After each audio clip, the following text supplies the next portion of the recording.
Hello student, welcome to Rawat Public School online class 12th subject Political Science. Today's topic is power of parliament. So let's start for it. Last time we are discussed about the parliament houses Lok Sabha and Rajya Sabha.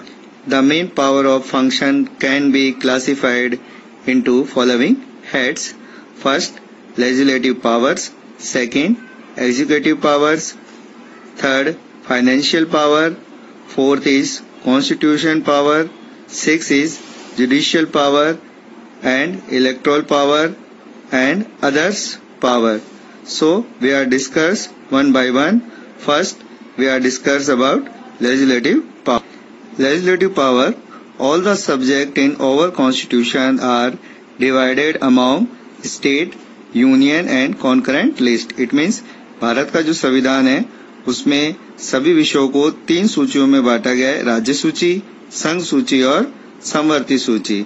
In concurrent list, parliamentary law is overriding than state legislative law. यानी कि जो concurrent यानी समवर्ती सूची होती है उस पर जो पार्लियामेंट यानी संसद के द्वारा जो बनाया गया कानून है वो स्टेट की जो लेजिस्लेटिव यानी कि जो विधानसभा है उसके द्वारा बनाए गए कानून के ऊपर माना जाता है. Constitution also have power to make law with respect to state legislatures in following circumstances. मतलब जो कॉन्स्टिट्यूशन यानी भारतीय संविधान ने जो पार्लियामेंट है उसको कुछ ऐसी शक्तियां दी हैं, कुछ ऐसी जो परिस्थितियां हैं जिनमें जो स्टेट लेजिस्लेटिव्स के रेस्पेक्ट करते हुए जो कॉन्स्टिट्यूशन जो कॉन्करेंट लिस्ट यानी कि जो स्टेट लिस्ट है उस पर भी राज्य सरकार की अनुमति के कारण से जो केंद्र सरकार है वो कानून बना सकती है. वो कौन कौन सी जो परिस्थितियां हैं.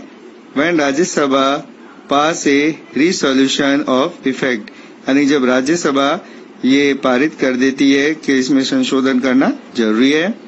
When national emergency in under operation जब देश में आपात स्थिति लगी हुई हो. Third, when 2 or more state request parliament to do so जब 2 या 2 से अधिक राज्य पार्लियामेंट से रिक्वेस्ट करते हैं कि वो इनके लिए कानून बनाए. When necessary to give effect to international agreement, treaties and conventions when president rule in the operation जब जो अंतर्राष्ट्रीय संधि समझौता इन पर लागू होता है तो उस समय भी राज्य सूची पर केंद्र सरकार के द्वारा कानून बनाया जा सकता है. The second power of Indian Parliament is executive power. According to parliamentary, from the government, executive is responsible to parliament. यानी कि जो सरकार है, सरकार संसद के प्रति उत्तरदायी मानी जाती है कि वो जो काम कर रही है उसके लिए वह संसद के प्रति उत्तरदायी होती है.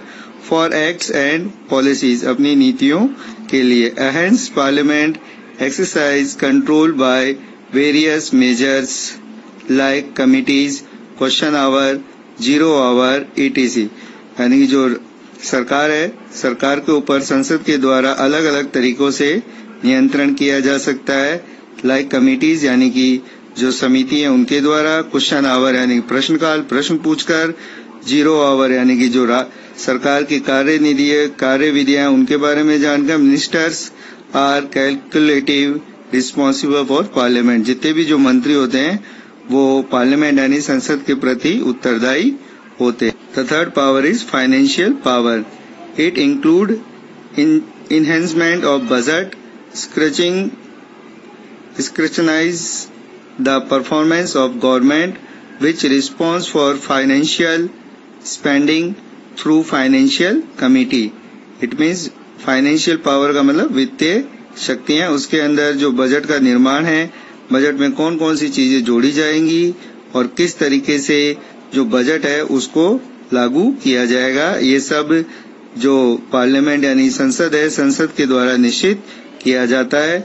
संसद की अनुमति के बिना सरकार एक भी किसी भी तरीके का वित्तीय कार्य नहीं कर सकती। फोर्थ इज कॉन्स्टिट्यूट पावर यानी संवैधानिक शक्ति। Example, to amend the constitution to pay any law required, यानी कि जो भी अगर संविधान में कोई संशोधन करना है तो उसके लिए पहले संसद से अनुमति लेनी पड़ती। Fifth is judicial power include impeachment of president for वॉलिनेंस ऑफ कॉन्स्टिट्यूशन, यानी कि जो राष्ट्रपति है, राष्ट्रपति को हटाने का काम भी संसद के द्वारा ही किया जाता है अगर वो संविधान के अनुसार काम नहीं कर रहा हो। रिमूवल फॉर जजेस for supreme court and high court, high court के जज और सुप्रीम कोर्ट के जज को हटाने का काम भी संसद के द्वारा किया जाता है। रिमूवल ऑफ वाइस प्रेसिडेंट, यानी कि जो हमारे उपराष्ट्रपति हैं उनको हटाने का काम भी संसद के द्वारा ही किया जाता है। Punish member for branch for privilege like sitting in the house when the member know he is not to eligible member, serving as member before taking oath, यानी कि जब जितने भी जो हमारे जो संसद के सदस्य हैं उनके ऊपर भी उनको हटाने का काम, उन्हें दंडित करने का काम भी संसद के द्वारा ही किया जाता है। Six power is electoral power. It is the participating the election of president and vice president, यानी कि जो संसद के जो सदस्य होते हैं वो राष्ट्रपति और उपराष्ट्रपति के चुनाव में भाग ले। The member of Lok Sabha elected speaker and deputy speaker, जो लोकसभा के जो सदस्य होते हैं वो अपने स्पीकर और deputy speaker and among his members, यानी कि उनमें से अपना एक स्पीकर और डिप्टी स्पीकर का चुनाव करते हैं। Similarly member of Rajya Sabha elect deputy chairman, और इसी के समान जो राज्यसभा के जो सदस्य होते हैं वो अपने एक उप सभापति का चयन करते हैं। Other power is to discuss various issue of national and international importance, यानी कि जितने भी जो राष्ट्रीय और अंतर्राष्ट्रीय महत्व के विषय हैं उन पर आपस में डिस्कस करने का काम करते हैं। इम्पोजिंग इमरजेंसी, यानी कि आपातकाल लगाने में सहायक होते हैं। Increase and decrease area change names alter in boundary of state, यानी कि राज्य के नाम को बदलना, उसकी जो क्षेत्रफल है उसको बढ़ाना कम करने का काम भी संसद के द्वारा किया जाता है। क्रिएट और abolish state legislatures etc. Any power can be ended for time to time, और जो इसकी जो शक्तियां उसे इसमें और भी समय के अनुसार और भी बढ़ोतरी की जा सकती है। So student, today we are discuss about the power of the Indian parliament. Discuss the mostly the 6 powers of the Indian Parliament. First, legislative powers. Second, executive power. Third, financial power. Fourth, constitutional power. 6, judicial power. 7 is electoral power and others power. So, this topic will end it.